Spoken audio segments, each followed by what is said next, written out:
सरपंच संतोष देशमुखांच्या हत्येनंतर परळीतील थर्मलच्या राखेचे अर्थकारण समोर आलंय। वाल्मिक कराडची दहशत असणाऱ्या परळी औष्णिक विद्युत केंद्राच्या राखेसंदर्भात मोठा निर्णय घेण्यात आलाय।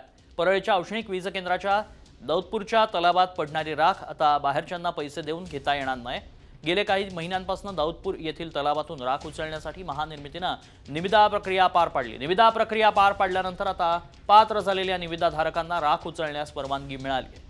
या निर्णयाने परळीतील राख माफियांना लगाम बसणार असल्याचं बोललं जात आहे।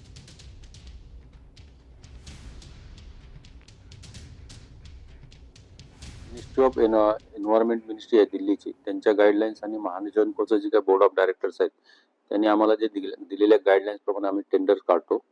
आणि सध्या जी काय राख आपली 80 पॉन्डॅश एक येते, ओली ओली राख म्हणतो आपण त्याला, आणि दुसरी आहे ड्रायफ्लायस बल्कर मधून जाते, क्लोज असतात ते, त्याच्यात काही प्रॉब्लेम नाही। त्याची टेंडर प्रक्रिया पण व्यवस्थित सुरळीत चालू आहे।